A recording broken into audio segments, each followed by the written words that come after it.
Alright, welcome back. Now we're going to solve the externality problems of the world. Or at least we're going to talk about how you might do it. So again, we're in the market failure section, but now we're talking about the public policy surrounding externalities. So how do external benefits and costs cause inefficiency? And what are the government programs about that aim to solve them? And what are the benefits and costs, downsides and upsides of each? So we've agreed, economists of all stripes, policymakers of all stripes agree that the market isn't always perfect. Its outcomes are not always efficient. So when there's market failure, it's up to the government to supply solutions. So what do these solutions look like? The old standby are environmental standards. These are just simple rules plus policing. Newer solutions rather, are emissions taxes. So think of this as like a gasoline tax or a carbon tax. And they're called PIGOUVIAN taxes after Arthur Pigou, who generated the idea in the first place. And they are specifically taxes designed to solve externality problems. So these are not just a sales tax or an income tax, but rather they're a tax designed to reduce the thing that you want less of. So an emissions tax on coal, for instance. And then finally there's tradable pollution or emissions permits.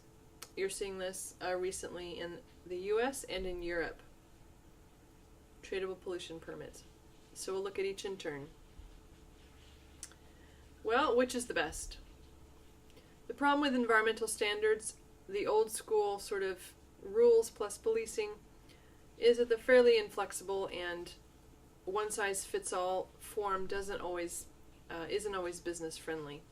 So if you require all firms, for instance, to reduce their effluent or their particulate to 100 parts per million, some of the newer, more agile firms are going to find it a lot easier, and therefore their compliance costs will be much lower than the older firms, and so that's a little bit discriminatory and difficult.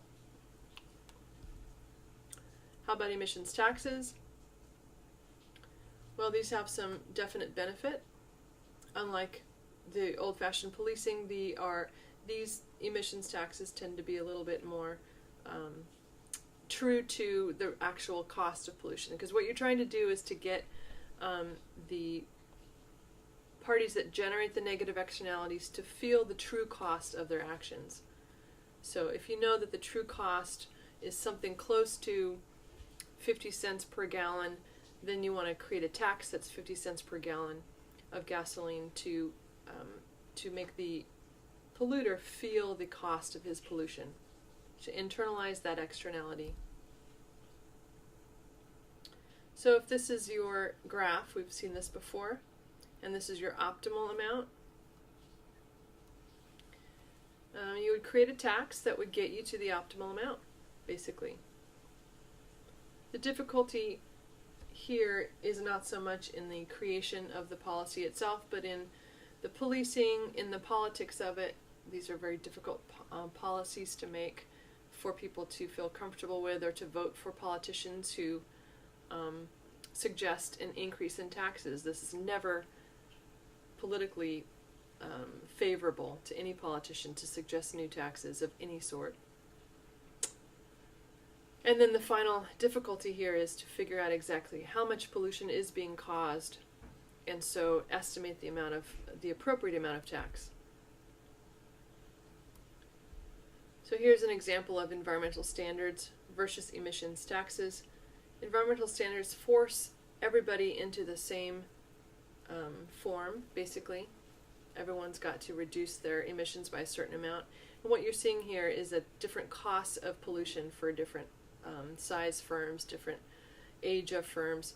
The marginal benefit of pollution for these guys is how much it costs to avoid the pollution. And without any regulation at all, they will both sort of pollute until it makes no sense for them to pollute anymore till their till their benefit of pollution is zero. So you'll notice that the costs are different. Firm B, to reduce costs to 300, to reduce pollution to 300 costs them 300, but for firm A to reduce to 300 costs only 150. So it's a different size cost of compliance for each firm. What about an emissions tax? Emissions tax imposes the same costs per firm. You will get different amounts of pollution reduction, but the cost is a little more fair between firms. In the news recently, there's a lot of talk about cap and trade. Cap and trade is simply tradable emissions permits or tradable pollutions permits. The U.S. has been doing it since 1994 with sulfur dioxide. The European Union is now doing it for carbon dioxide. And it's beneficial because it's a low-cost way to reduce pollution, but it's heavily politicized and doesn't work for all pollutants.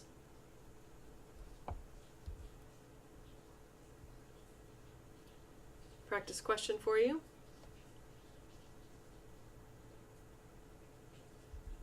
And the answer. So we spent some time on negative externalities, certainly a large and looming force in our future. But there are positive externalities which, believe it or not, generate just as many problems. What you're looking at here is a snapshot of education. You can't really see the benefits of education necessarily right up front, but we know that there's a benefit to society of education. So the benefits accrue to beyond just the kids getting educated, but they accrue to society at large.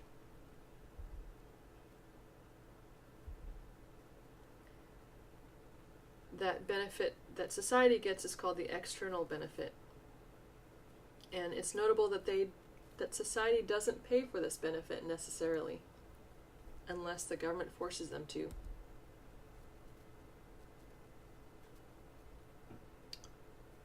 Here's a guy riding his donor cycle. Another practice question.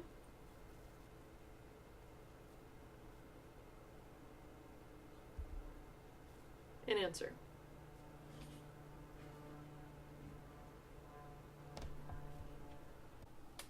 So here we can talk about the value to a community of a green belt or preserved farmland around the outskirts or through the town. Certainly there's a benefit to society of beautiful sort of places to walk and hike, cleaner air, reduced temperatures, etc. But the farmers owning the land are not going to be collecting those external benefits. So here again we have a market failure where the total benefits to society are being ignored and only part of the benefits, in other words the farmer's private benefits, are being considered. So socially optimal will be here, but the market of course doesn't find that socially optimal point. The market in the buyers and sellers of the farmland will consider only their own private benefits and costs. And the market outcome, which is no preserved farmland, because the market value is usually going to be high enough, especially as societies grow, for farmers to sell off. But this outcome is inefficient. The marginal social benefit of the farmland exceeds the marginal social cost. So in other words, the benefit of preserving more farmland is higher than the cost to society, but that's not the outcome that we find.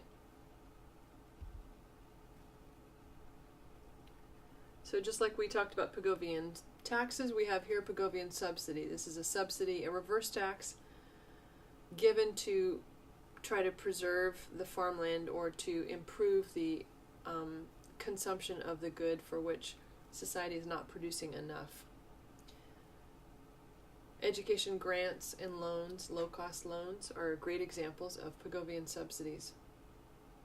Subsidizing things we want more of, because the market on its own will fail to provide enough education, fail to provide enough green belt, because simply put, the private individuals that are making the decisions to buy or consume or preserve farmland are not considering the social benefits.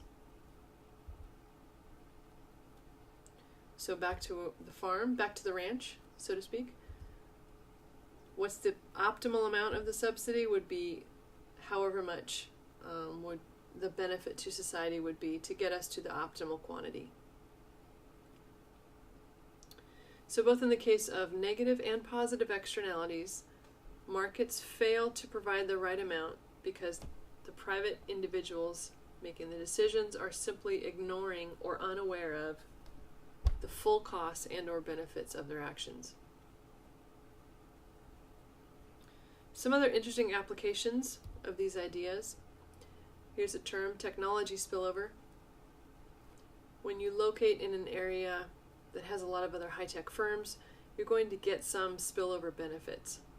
You run into people at the pub who share information with you or who spark a new idea and innovation.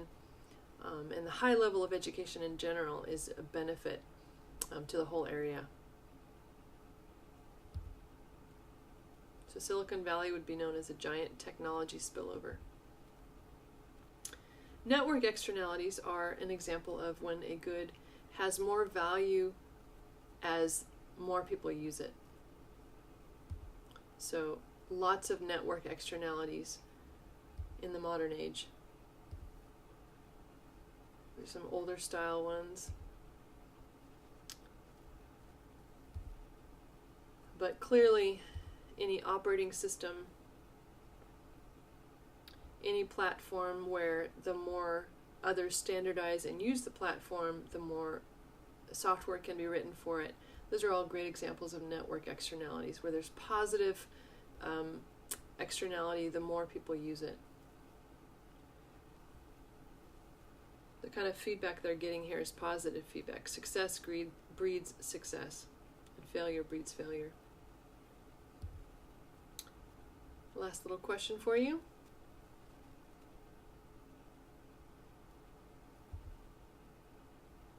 And answer.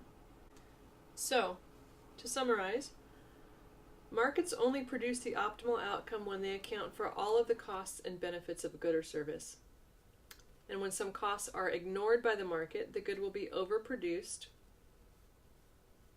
and must be curbed by policies like rules, taxes, or tradable pollution permits. However, when some of the benefits are ignored by the market, the good will be underproduced and must be stimulated by PIGOUVIAN subsidies or other government policies.